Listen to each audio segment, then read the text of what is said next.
Hola amigos, ¿cómo están? Bienvenidos sean todos a un nuevo video. El día de hoy les traigo algo bastante nuevo para el canal. Como ya les había mencionado antes, yo de verdad estoy muy interesada en poder conocer y saber mejor el contexto de muchas cosas que vemos en los videos hoy en día, en las reacciones, en contextos históricos que obviamente no, yo desconozco. Más que nada porque no soy de Chile como tal, pero al reaccionar a estos videos yo también quiero poder hablar con conocimiento, con referencias y por supuesto con la información más correcta posible. Entonces, justamente viendo los comentarios y accediendo a una idea de uno de nuestros suscriptores, estaba conversando acerca de poder reaccionar a esta serie de videos que se trata justamente de lo que es, o mejor dicho, de lo que fue la Guerra del Pacífico.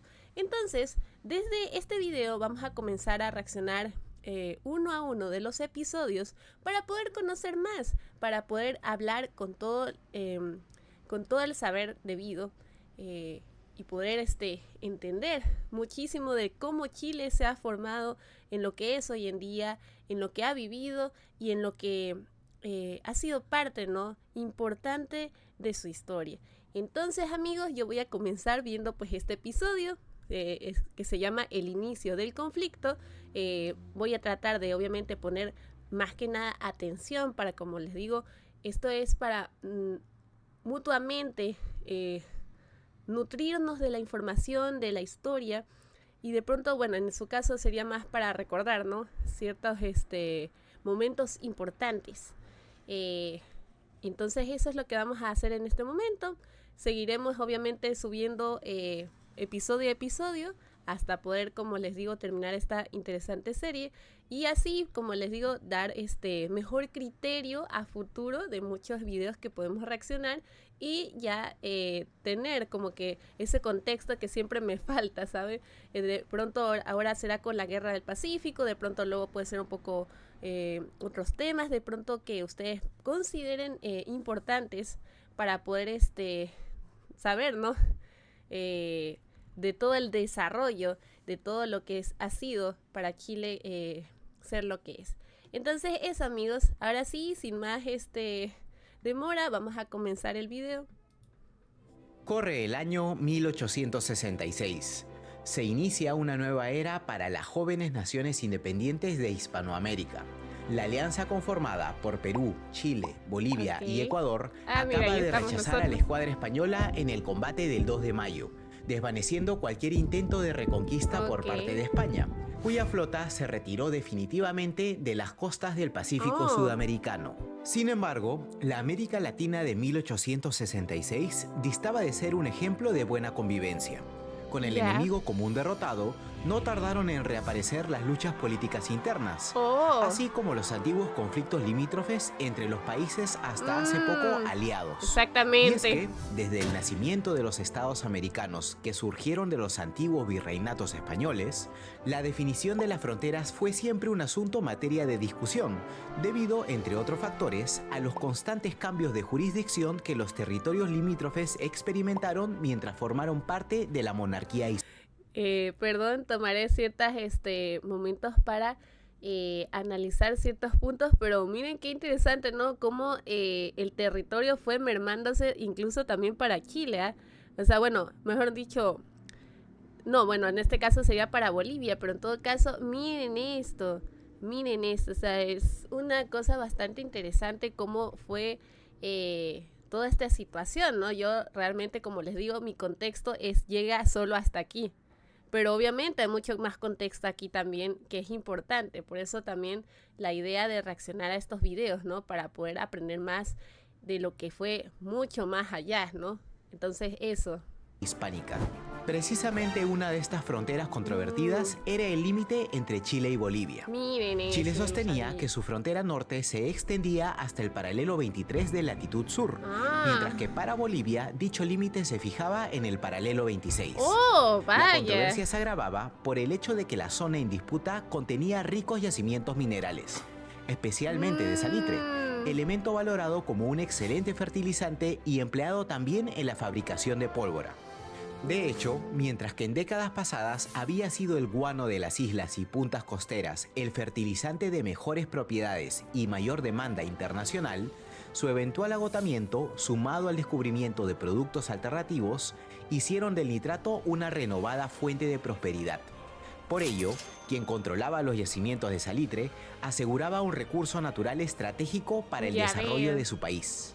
Luego de muchas negociaciones, el 10 de agosto de 1866 ambos países arribaron a un acuerdo y firmaron el primer tratado de límites, fijando la frontera en el paralelo 24, al mismo tiempo que establecieron una zona de explotación económica compartida entre los paralelos 23 y 25, acordando repartirse en forma equitativa las utilidades derivadas de la explotación del salitre. Establecidos los límites y disipada la posibilidad de un conflicto armado, la actividad salitrera experimentó un nuevo boom, lo que paradójicamente sentaría las bases de una futura disputa. Verán, a pesar de que los yacimientos más ricos y la infraestructura necesaria para la explotación del salitre se encontraban en territorios de soberanía boliviana, la explotación del mineral atrajo principalmente a inversionistas e inmigrantes chilenos, que buscaban en esta actividad un medio de subsistencia en tiempos de una fuerte crisis económica mundial.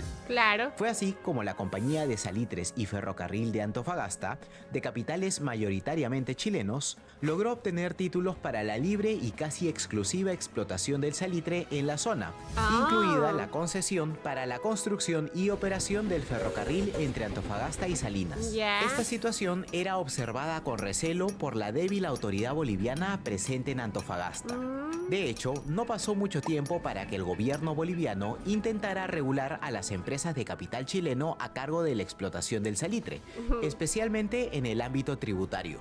En un intento final por resolver estos nuevos problemas, ambos países acordaron negociar un segundo tratado para alcanzar una solución definitiva a esta controversia. Sin embargo, en el interín de la firma de este segundo tratado, un hecho determinante tuvo lugar. Ante el escalamiento de las tensiones y el avance de la industria salitrera chilena, que comenzaba a competir con las empresas salitreras presentes en el departamento peruano de Tarapacá, Perú y Bolivia negociaron un acuerdo de apoyo militar mutuo.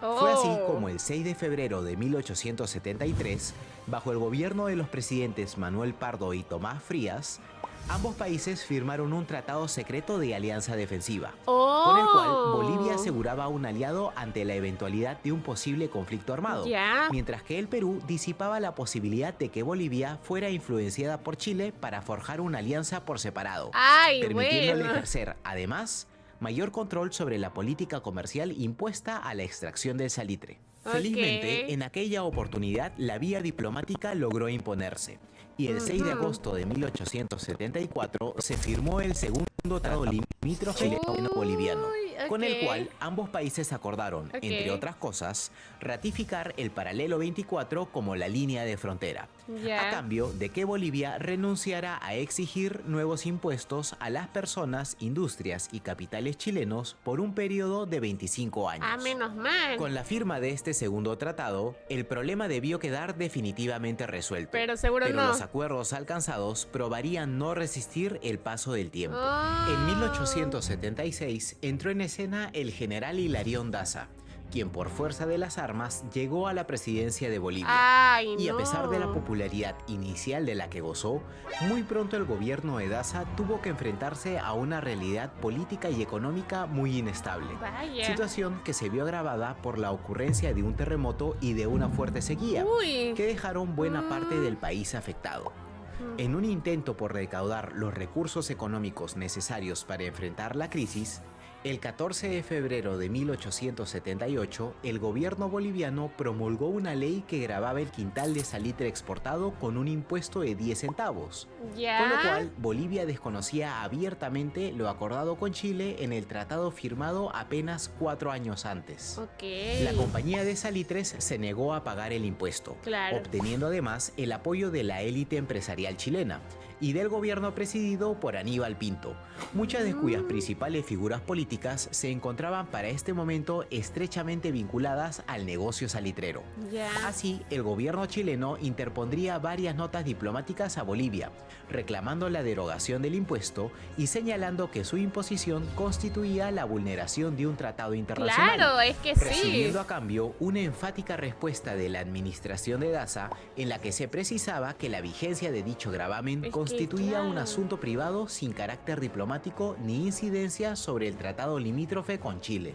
En un último intento por resolver las diferencias, los diplomáticos de ambos gobiernos propusieron la idea de someter la controversia a un arbitraje, según lo estipulado en el Tratado de 1874.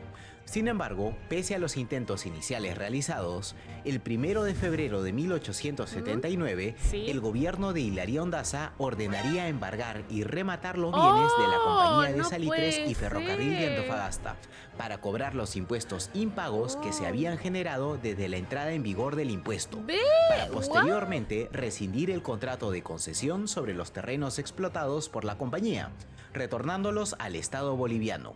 Ante esta situación, el presidente chileno Aníbal Pinto ordenó finalmente proceder con la ocupación de Antofagasta.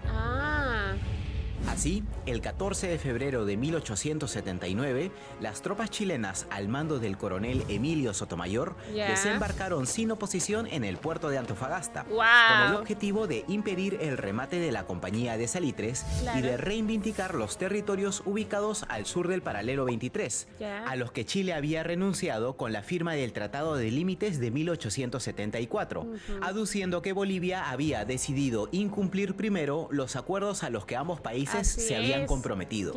Sobrepasado en número y capacidades por las fuerzas chilenas, el coronel Severino Zapata, prefecto de Antofagasta, ordenaría a su reducida guarnición de poner las armas y marchar hacia Cobija, en espera de instrucciones del gobierno boliviano, mientras que en paralelo, parte de la fuerza de ocupación chilena era enviada a ocupar los principales poblados ubicados al sur del paralelo 23. En tanto, las fragatas blindadas y la corbeta O'Higgins fueron desplegadas para mantener observación sobre los demás puertos del litoral boliviano.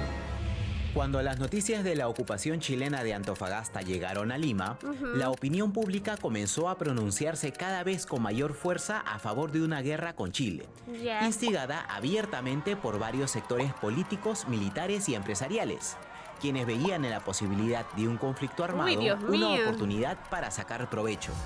Sin embargo, el presidente Mariano Ignacio Prado, conocedor de la grave crisis económica por la que atravesaba el país, decidió en cambio mediar entre las partes, buscando evitar una guerra para la cual sabía que el Perú ni su aliado secreto estaban preparados.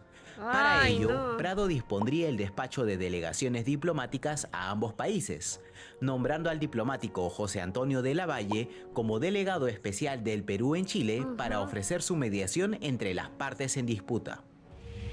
Con su misión apresuradamente impartida, el 22 de febrero de 1879, Lavalle enrumbaría hacia el Callao, recibiendo sus credenciales e instrucciones escritas apenas momentos antes de que su barco zarpara con dirección a Chile. Sin embargo, sería recién en su camino a Valparaíso que el diplomático peruano, al abrir el paquete proporcionado por el gobierno, tomaría conocimiento de la existencia y vigencia del tratado defensivo entre Perú y Bolivia, del cual concluiría casi inmediatamente que su existencia debía ser ya conocida por el gobierno chileno, y razones ciertamente no le faltaban. Verán, a pesar de su carácter secreto, las filtraciones sobre la existencia de este tratado surgirían desde muy temprano a la fecha de su firma, muy probablemente como resultado del proceso de ratificación por los congresos de Perú y Bolivia, o cuando se discutía la posible incorporación de Argentina en la alianza, acto que finalmente terminaría por no materializarse debido a las diferencias limítrofes que Bolivia mantenía con Argentina por la posesión de la provincia de Tarija. Por tales motivos, Lavalle estaba convencido de que la existencia de este tratado sería el principal obstáculo con el que se toparía su misión en Chile. A su llegada a Valparaíso, Lavalle se toparía con múltiples manifestaciones populares en contra del Perú y de su misión diplomática. Y es que, al igual que en Perú y en Bolivia, Con cada día que pasaba, la población y varios sectores de poder deseaban con creciente empeño la guerra, la cual era vista como la oportunidad propicia para asegurar los ricos territorios salitreros del Atacama, que ofrecían a Chile la promesa de prosperidad. Pese a ello, Lavalle continuaría su misión y enrumbaría a Santiago, a donde llegaría el 5 de marzo para iniciar la mediación acordada.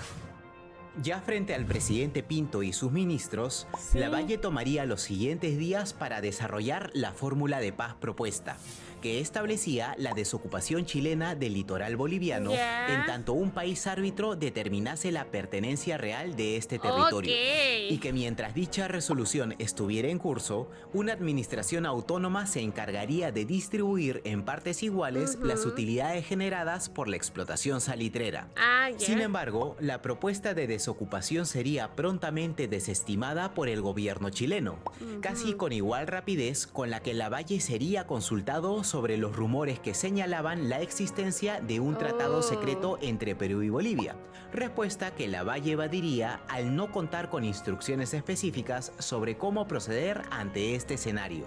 Sin embargo, la situación se complicaría aún más el 18 de marzo, fecha en la que los representantes de Perú y Chile tomaron conocimiento del decreto expedido por Hilarión Daza el 1 de marzo, mediante el cual se declaraba a Bolivia en estado de guerra, así como se ordenaba la expulsión de los ciudadanos chilenos y la confiscación de sus bienes.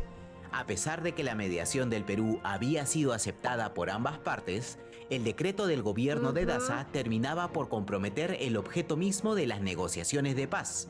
Sin contar con mayores instrucciones sobre cómo proceder ante este escenario, Lavalle propondría entonces que la mediación se realizara directamente en Lima, esperando que con ello se pudiera llegar a un arreglo. Pero la decisión de la administración de Daza no solo tuvo repercusiones en las negociaciones en Santiago, sino también en el Teatro de Operaciones de Antofagasta. Habiéndose declarado Bolivia en estado de guerra, para el alto mando chileno quedó clara la necesidad de cortar cualquier intento de concentración del ejército boliviano en el departamento del Litoral, por lo que ya no existían razones para que la fuerza expedicionaria se detuviera en el paralelo 23. Así, el 21 de marzo, el contraalmirante Williams procedería con la ocupación de los puertos de Cobija y Tocopilla, con lo cual Bolivia quedó efectivamente aislada del tráfico marítimo. Ante esta situación, una reducida fuerza de gendarmes y refugiados bolivianos se congregó en Calama bajo la dirección del abogado Ladislao Cabrera, quien ordenaría volar los puentes sobre el río Loa para estorbar el posible avance del enemigo, en tanto se esperaba los refuerzos venidos desde Potosí. Sin embargo, esta concentración de fuerzas, sumada a los crecientes rumores de una supuesta movilización de fuerzas bolivianas, indujeron al coronel Emilio Sotomayor a proceder con la ocupación de Calama, a fin de negarle a Bolivia la posibilidad de agrupar sus fuerzas en el único valle agrícola en cientos de kilómetros del desierto de Atacama. Así, el 21 de marzo, una columna chilena liderada por el teniente coronel Eleuterio Ramírez saldría de Caracoles con dirección a Calama, a donde ingresaría la mañana del día 23 para iniciar el asalto. Con el poblado a la vista, la columna chilena, ahora organizada en secciones, se dispuso a cruzar el río Loa por 3 sectores, contando con el apoyo de un cuerpo de carpinteros para habilitar los puentes destruidos por los bolivianos. Así, las vanguardias de caballería desplegadas en ambos extremos comenzaron su cruce por los vados de Topater y Carvajal, siendo sorprendidos por los rifleros bolivianos tendidos a cubierto entre los matorrales o tras parapetos improvisados. Las descargas bolivianas frenaron el avance de la caballería chilena, cuya ala derecha se replegó momentáneamente acosada por los montoneros enemigos, mientras que la izquierda desmontó y sostuvo la posición a carabina, en espera de la infantería. Sin embargo, a pesar de la sorpresa inicial conseguida por los defensores, pronto los soldados chilenos de ambas alas lograrían apoyar a la caballería, mientras que las tropas del sector central lograron también cruzar el río y reforzar el ataque chileno. Mientras tanto, en el vado de Topater, los pocos bolivianos presentes mantenían la posición bajo el mando de Eduardo Avaroa. Los soldados chilenos los combinaron a la rendición, recibiendo una enérgica negativa por parte del bravo defensor, los diálogos, que momentos después caería abatido sosteniendo su posición. No. Superados en número, los defensores serían lentamente obligados a replegarse, hasta recibir finalmente la orden de retirada hacia el poblado de Chiu Chiu. Luego de 3 horas de combate, Calama sería completamente asegurada por las tropas chilenas. Vaya. A pesar de la encomiable resistencia boliviana, el combate de Calama concluiría con una victoria rotunda para el ejército chileno, la cual significaría también la pérdida definitiva del control sobre el departamento litoral por parte de Bolivia, cuyas tropas no volverían a tentar una ofensiva de importancia en este territorio. De regreso en Santiago, la misión Lavalle atravesaba su peor momento. Las últimas comunicaciones enviadas por el ministro chileno en Lima confirmaban de boca del propio presidente peruano la existencia del tratado secreto entre Perú y Bolivia, así como alertaba sobre la concentración y alistamiento de la escuadra peruana en el puerto del Callao. Ante esta situación, el gobierno chileno exigió a Lavalle solicitar que el Perú declarara su neutralidad absoluta como condición indispensable para continuar con la mediación, en tanto un arbitraje definía el destino de los territorios en disputa. Así es. Pero Lavalle, impedido por lo contradictorias y desfasadas de sus instrucciones, advirtió que, debido a su posición actual, el Perú no podría declararse neutral ante la eventualidad de una guerra. Con lo cual, la misión de paz encomendada a José Antonio de Lavalle concluiría con una amarga resolución. Habiéndose desvanecido ya cualquier posibilidad de una resolución pacífica, Lavalle comunicaría al gobierno peruano el resultado de su comisión y el rompimiento de las relaciones oficiales con Chile, mientras que el 5 de abril de 1879, Chile terminaría por declararle oficialmente la guerra a Bolivia y Perú. Vaya. La Guerra del Pacífico había comenzado. ¡Wow!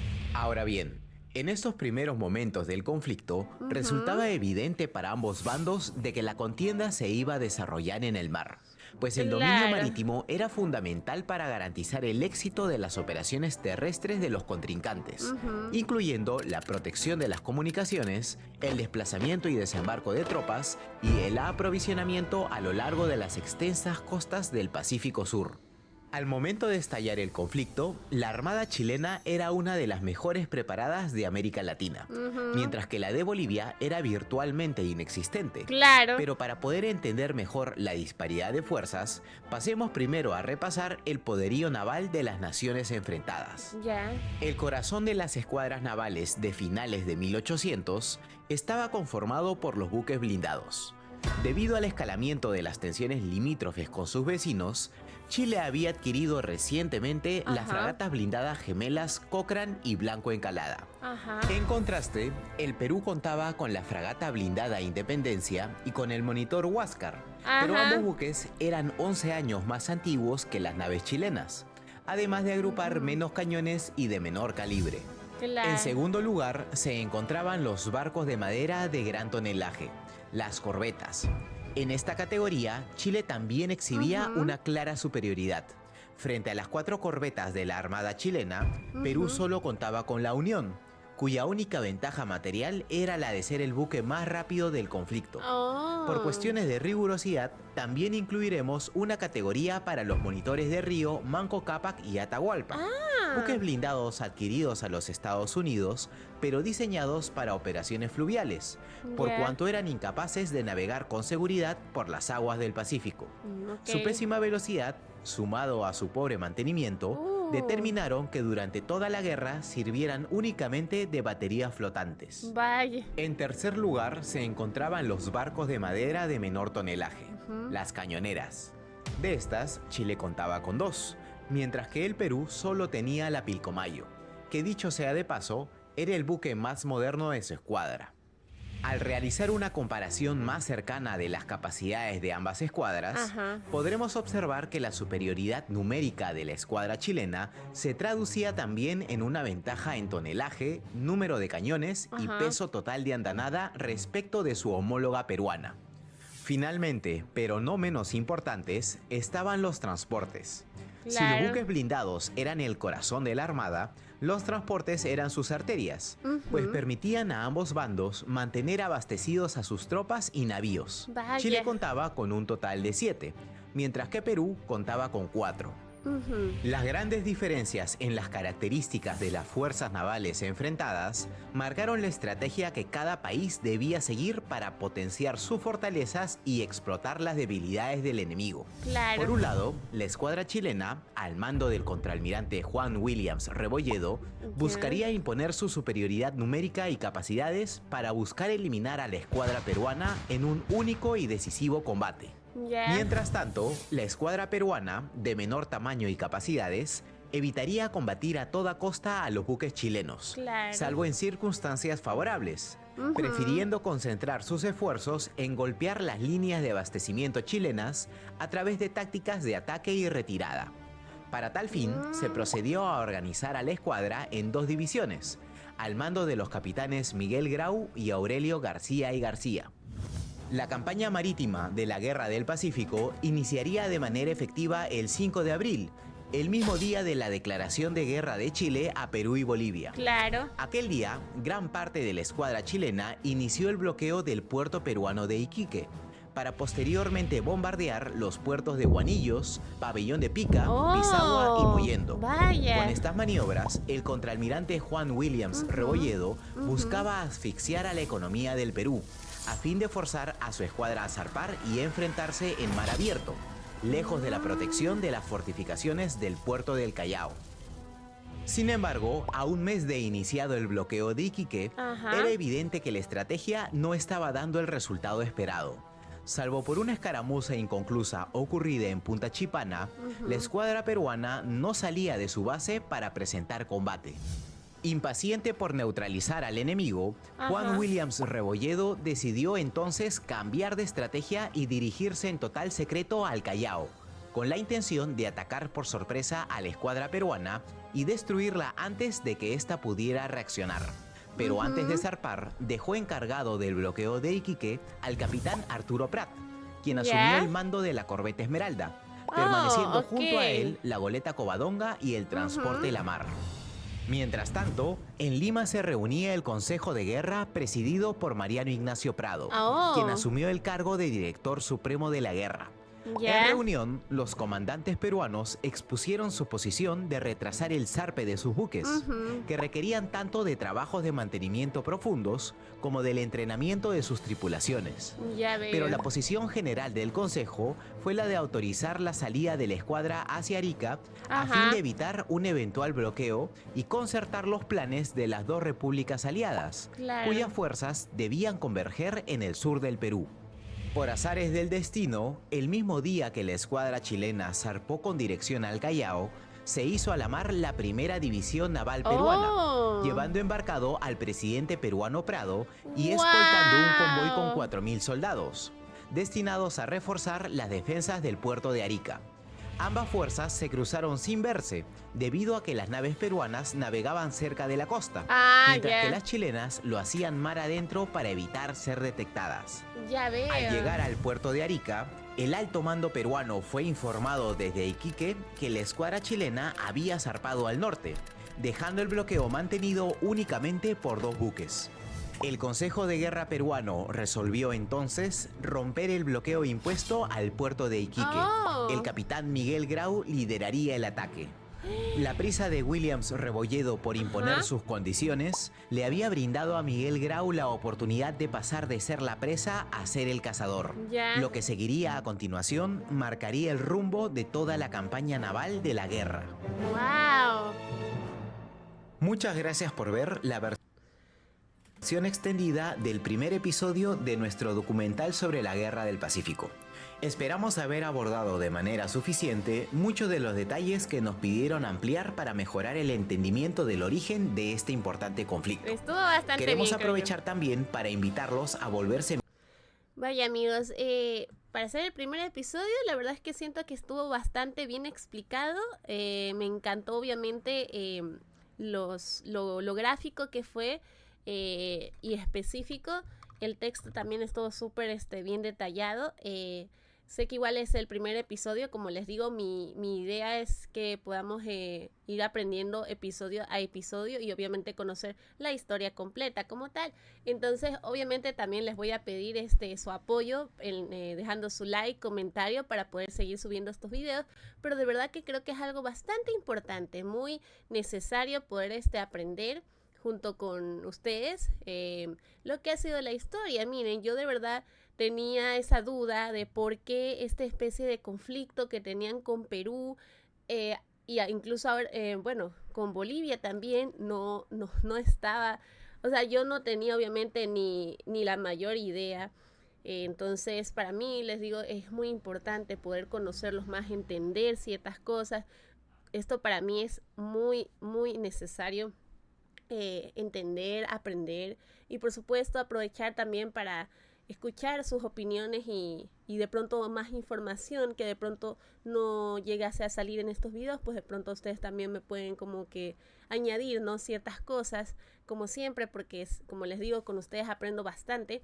Me parece muy, vaya, es una situación bastante complicada, ¿no? El tema de estos tratados y cómo justamente hubo una especie de traición camuflada ahí entre, o sea, de esta unión entre Perú y Bolivia y cómo obviamente prácticamente fue como les digo, o sea, una especie de traición a Chile, porque, o sea, ya estaban preparándose desde antes para poder hacer esta especie de alianza que luego terminó desembocando en una guerra horrible. La verdad es que es bastante fuerte la situación que se habrá vivido en ese momento. No me imagino haber vivido en esos momentos de guerra, de problemas no tan graves, ¿no? Pero definitivamente se nota mucho aquí en la estrategia militar. Bueno, realmente de todos, pero creo que creo que está bastante explicado y explícito la fuerza militar enorme de Chile. Porque definitivamente tuvieron una manera más de pronto táctica para poder aplacar a los peruanos. Y claro, es que de verdad yo siento que con esto ya me queda claro tantas cosas que les digo desconocía. Por ejemplo, el hecho de que Bolivia no tenía su salida al mar, por qué no la tenía y qué fue lo que sucedió. Pero realmente, más allá de eso, yo lo que siento es como hubo mucha ambición, bueno, muchas cosas que de pronto llegaron a este punto, ¿no?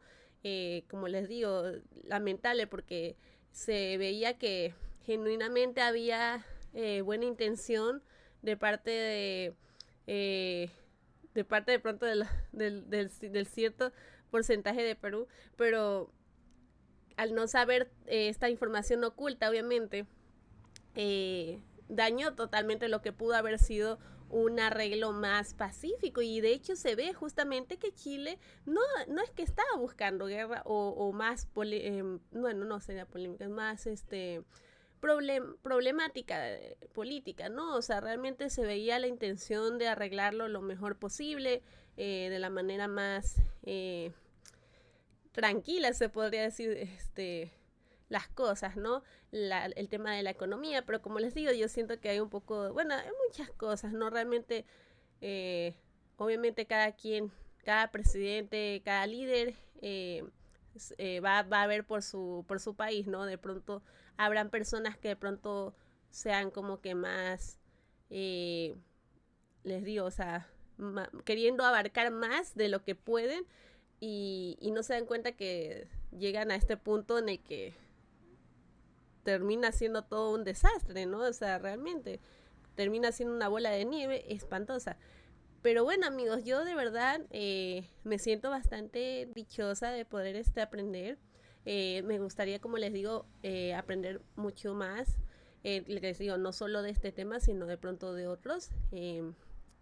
pero como les digo, si quieren de verdad seguir viendo estos videos, si quieren que sigamos reaccionándolos y poder obviamente comprender la historia completa, dependerá también de ustedes, amigos, poder apoyar mucho a este video, darles, les digo, mucho amor, muchos likes, comentarios, compartirlo, o sea, obviamente poder escuchar sus ideas, su lado de la historia, por así decirlo, porque definitivamente me parece que es algo necesario, pero también es algo que quisiera que impulse mucho al canal para poder de pronto conversar, ¿no?, de este tema también y poder tener varias personas de pronto hasta de otros países también conocer la historia, ¿no? Creo que es bastante bueno, importante y que nos unirá también en el conocimiento, ¿no? Yo creo que también de esa manera podemos unirnos, no solo Ecuador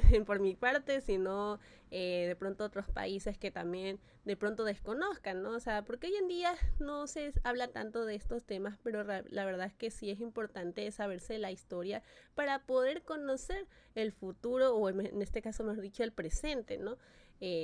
Y la realidad de muchas cosas, ¿no? Pero bueno, amigos, en serio espero que les haya gustado. Si es así, por favor, ya saben, suscríbanse, dejen todo su amor en los comentarios. De paso, si quieren también apoyarnos de otras maneras, ahí están las recompensas también, por si quieren dejar sus super gracias o unirse al canal, pues ahí está las recompensas para los que se quieran unir. Estaría muy contenta también de poder ver eso. Si quieren de pronto también apoyarme a mí, me pueden seguir en mis redes sociales. Estoy como Ana Gaby Star. Así que allá los estaré esperando. Ya he visto algunas personitas que se han unido a mis redes sociales, así que les agradezco y obviamente espero poder seguir conociendo a más personitas. Los videos que vamos a estar reaccionando de esta serie van a estar siempre los links en la descripción. Como siempre, los créditos se van a encontrar ahí, porque de todas maneras recuerden que nosotros reaccionamos, pero los videos originales también se deben promocionar y apoyar como es debido. Eso, amiguitos, muchas gracias. Estaré pendiente de leer todos sus comentarios, así que nos vemos por allá. Hasta pronto. Adiós.